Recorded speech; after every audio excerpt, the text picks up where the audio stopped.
Bonjour et hallo à toutes et à tous.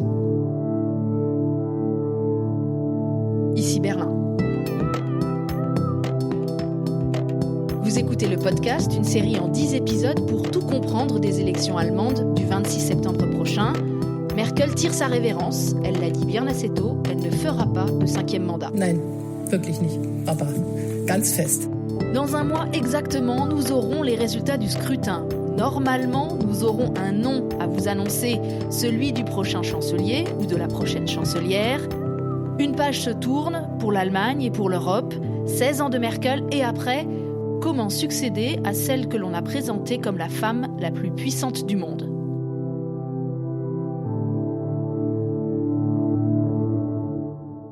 Bienvenue, chères auditrices, chers auditeurs, je m'appelle Hélène Kohl, je suis journaliste française installée en Allemagne depuis 17 ans.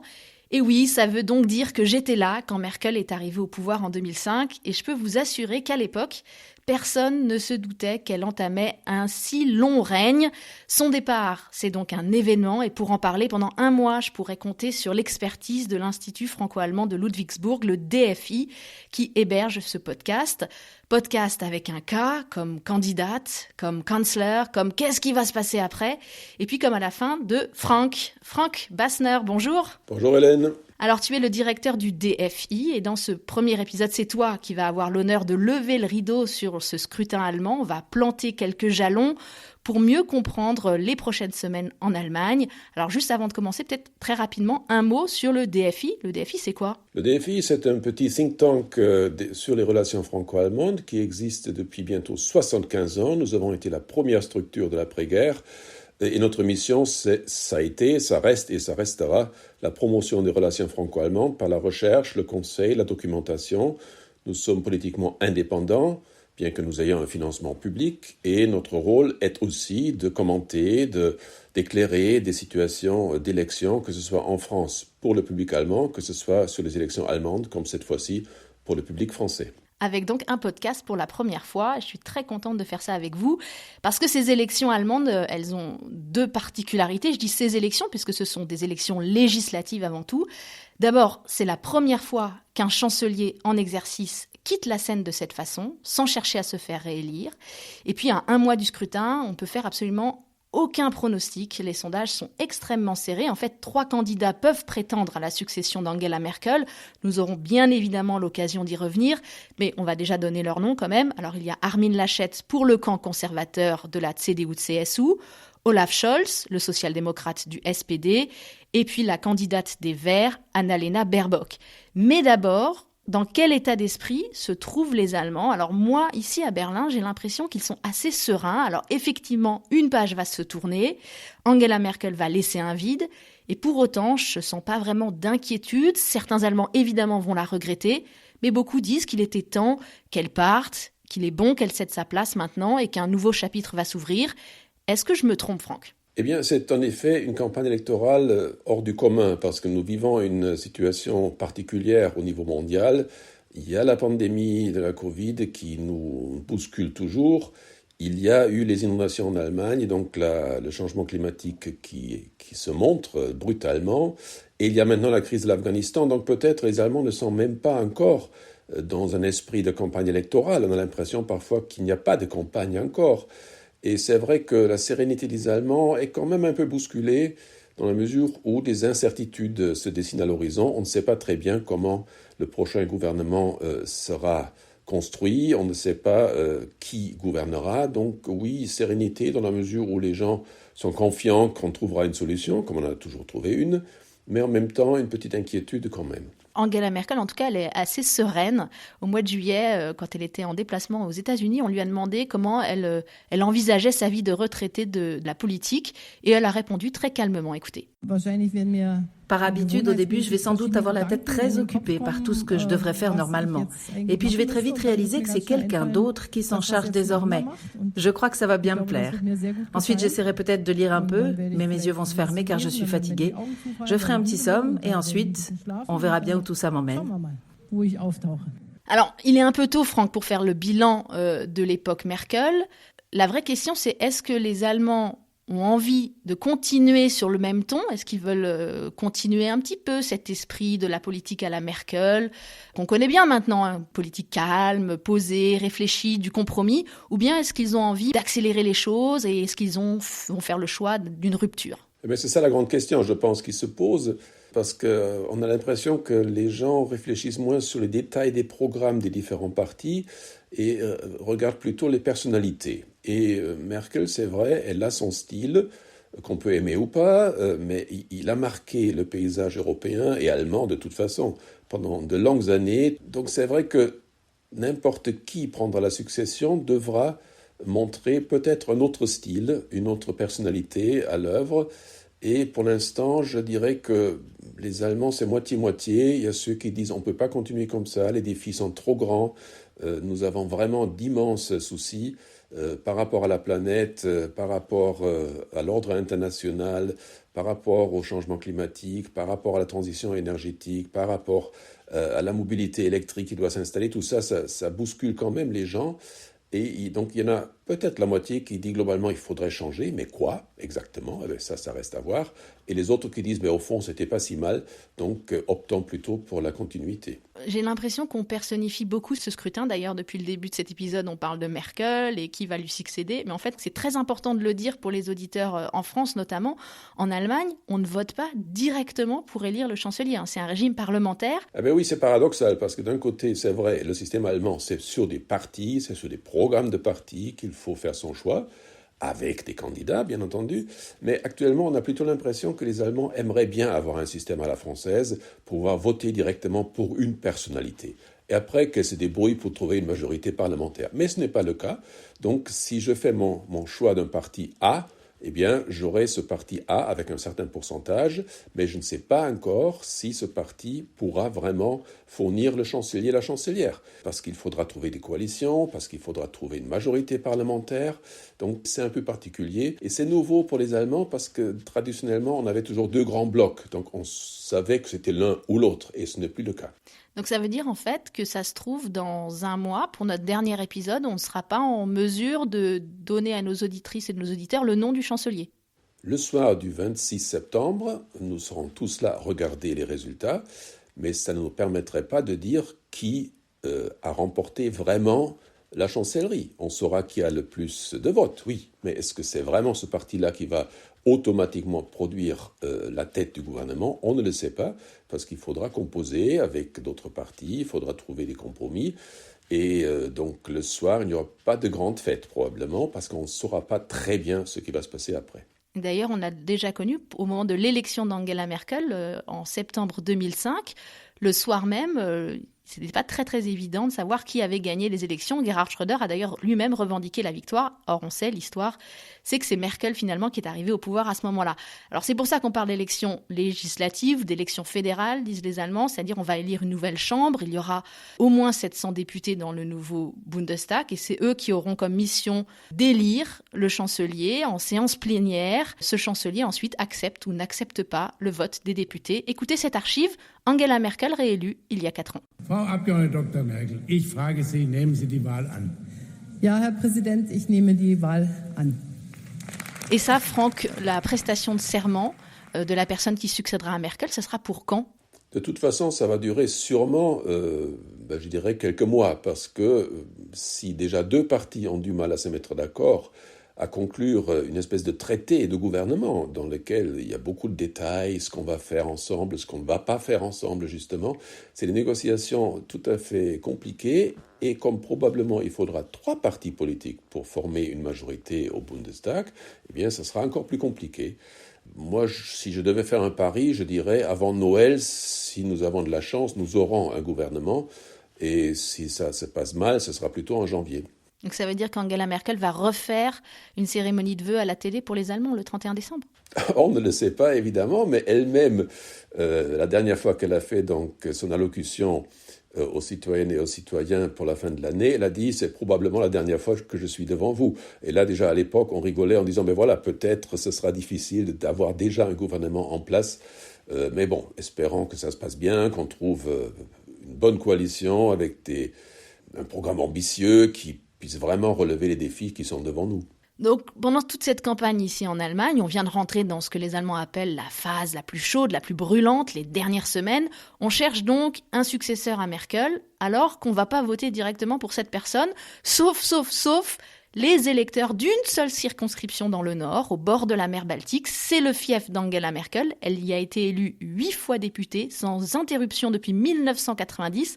Et donc, dans toute l'Allemagne, les habitants de Rügen-Greifswald sont les seuls à avoir eu la possibilité de voter pour elle au fil de toutes ces années. Mais là aussi, elle prend sa retraite. C'est un novice en politique qui est chargé de conserver ce bastion.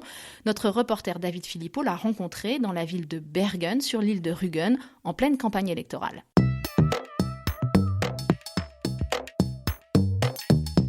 Sous le petit chapiteau orange estampillé CDU, le candidat, Georg Günther, déballe sa marchandise électorale. Ce sont des jetons de caddie. Ils sont toujours très demandés. Est-ce que je peux avoir un briquet ? Oui, bien sûr. Ils ne sont pas seulement là pour faire joli. L'important, c'est d'aller voter, hein. Une élection à laquelle se présente pour la première fois ce parfait inconnu de 33 ans au faux air d'Harry Potter. Je souhaiterais recevoir un peu moins d'attention de la part des médias et moins d'attente de projection de la personne de Mme Merkel sur moi-même. Je ne veux pas devenir chancelier, mais je veux être élu au Bundestag. Pour se faire élire, il faut se faire connaître. Le candidat, dont le slogan de campagne est « étonnamment autre », passe de groupe en groupe. Le sujet Merkel revient souvent sur la table. Heidi et Birgit vont un peu la regretter. Parce qu'elle a souvent réussi, grâce à son calme et à sa clairvoyance, à imposer son point de vue avec beaucoup d'opiniâtreté, même quand cela ne plaisait pas aux citoyens. Moi, je ne la regretterais pas si nous avions une bonne alternative qui se présentait. Madame Merkel a fait du bon travail, grandiose même au début. Mais elle a évolué au fil du temps, notamment sur la politique migratoire. Et du coup, j'aimerais un chancelier qui concentre à nouveau plus son attention sur la défense des intérêts de l'Allemagne avant ceux du monde ou de l'Europe. Avec l'irruption de la crise en Afghanistan, l'immigration, un chapitre important du bilan d'Angela Merkel, est revenu au premier plan dans la campagne électorale. Georg Günther se dit prêt à accueillir des réfugiés afghans dans sa circonscription, mais à une condition. Je pourrais m'engager pour cela si l'Europe parlait enfin d'une seule voix et que nous puissions convaincre les pays de l'Est. Et pour ceux qui ne jouent pas le jeu, il doit y avoir un mécanisme de sanction au niveau européen, car il ne peut y avoir de solution qu'européenne. Angela Merkel elle-même est devenue prudente sur l'accueil des réfugiés. Sa tournée d'adieu passera quand l'actualité lui en laissera le temps. Par sa circonscription, après 16 années au pouvoir, l'échec de son parti, au bord de la Baltique, serait aussi le sien.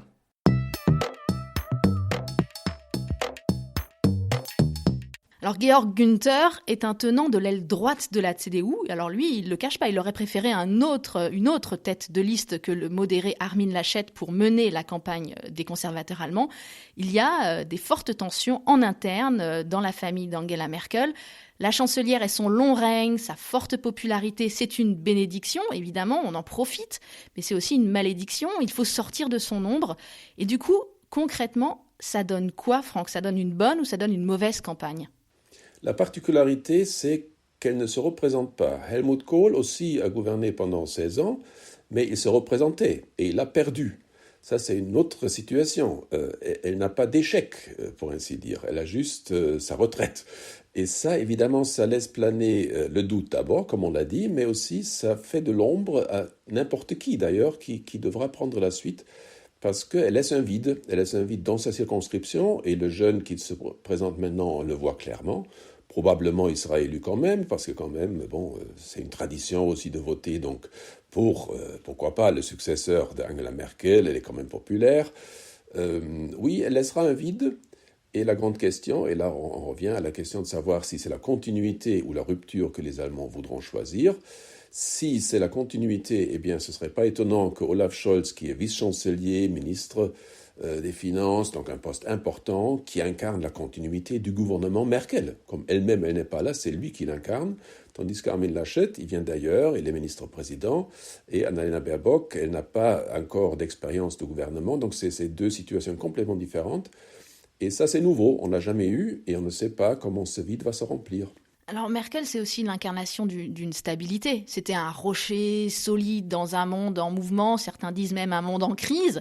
Vu de France, évidemment, il y a de quoi être jaloux. Elle a connu 4 présidents français, 4 premiers ministres anglais, 4 présidents américains. Et la question, c'est est-ce que l'Allemagne sera toujours un régime politique stable après elle ? A priori, il n'y a pas de raison de douter de cela. Mais avoir une stabilité signifie aussi avoir une capacité de gouvernement fiable, stable et ambitieux. C'est sur ça que j'aimerais mettre l'accent parce que le monde change énormément. Nous l'avons dit au début, des défis, que ce soit par la pandémie, que ce soit par les suites économiques, que ce soit par les suites sociales de la pandémie, que ce soit par l'ordre international qui est complètement en désordre, ou change d'ordre, disons, actuellement. Donc, est-ce qu'il sera suffisant de continuer comme avant ? Je ne le sais pas. La stabilité viendra s'il y a un gouvernement de 2, 3 partis, probablement, qui se mettent d'accord sur l'essentiel. Voilà. Là, après, les Européens auront un partenaire allemand stable. S'il y a, par contre, une coalition qui se met d'accord sur très peu de choses, ce serait dommage, parce que si l'Allemagne ne tire pas avec d'autres Européens vers un avenir plus performant, eh bien, on aura un problème. Je repose la question un peu différemment. Quoi qu'il arrive, on aura une Allemagne qui restera pro-européenne et qui restera sur la même ligne d'une coopération étroite avec la France. Là-dessus, heureusement, il n'y a pas de doute. Je pense que tous les partis qui sont des candidats crédibles pour avoir des députés et même pas pour être chancelier sont d'accord sur l'aventure européenne. On a toujours dit que pour l'Allemagne, l'Europe n'est pas un choix, mais c'est un destin. Et je pense que ça reste vrai. Il n'y a pas eu dans les programmes des différents partis le moindre doute sur l'engagement européen, sauf l'AfD, le parti d'extrême droite qui veut sortir de l'Union européenne. Bon, tant pis pour eux, ils ne montent plus dans les sondages. Je pense que là, c'est une aventure qui a quand même fini de progresser. Ça, c'est pas un vrai risque. Non, sur l'ensemble des grands partis qui risquent d'être dans le gouvernement, il n'y a pas de doute sur l'engagement soit franco-allemand, soit européen. Alors, j'ai dit au début que c'était très serré. Les derniers sondages à 1 mois du scrutin indiquent qu'on aurait 3 gros blocs autour de 20-25% pour les conservateurs, peut-être autant pour la social-démocratie, ce qui est une surprise, on reviendra dessus au cours d'un épisode. Et puis les Verts, qui sont montés jusqu'à 25%, qui sont maintenant un petit peu en dessous de 20%. Est-ce qu'il y a beaucoup d'indécis en Allemagne ? Eh oui. Parce que ça aussi, ça pourrait changer les sondages. Hein. En effet. Il y a premièrement beaucoup d'indécis. Traditionnellement, c'était la famille entière qui votait pour un tel parti. Et il y avait juste les enfants un peu rebelles qui votaient pour autre chose. Tout ça, c'est le passé, ça n'existe plus. Donc oui, il y a une volatilité, il y a un mouvement des électeurs, des électrices d'un parti à un autre.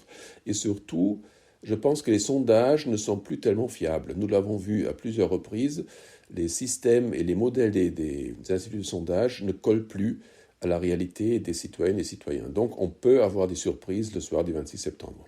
Alors, merci beaucoup, Franck, merci pour tous ces éclairages. Et aujourd'hui, il s'agissait surtout de lever le rideau sur cette élection tout à fait singulière et qui prend un caractère historique pour l'Allemagne et forcément du coup aussi pour l'Europe. Ne vous inquiétez pas, nous aurons l'occasion au cours des prochains épisodes de revenir sur les grands thèmes de cette campagne, de décortiquer les chances de chacun des candidats.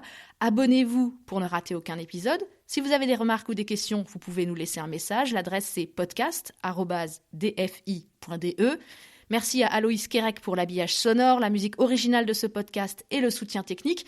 Derrière le micro pour les reportages, c'est David Philippot, merci. Et merci aussi aux amis qui se chargent des voix françaises dans le prochain épisode. Coup de projecteur sur celui qui avait tout pour être élu dans un fauteuil, le candidat conservateur. Mais Armin Laschet dévisse dans les sondages, le favori l'est-il encore ? Rendez-vous mardi 31 août sur le site du DFI et toutes vos plateformes d'écoute habituelles. N'oubliez pas, 60 millions d'Allemands sont appelés aux urnes le 26 septembre. On parle, mais c'est un processus démocratique et à la fin, c'est l'Allemagne qui vote. À très vite, bis bald.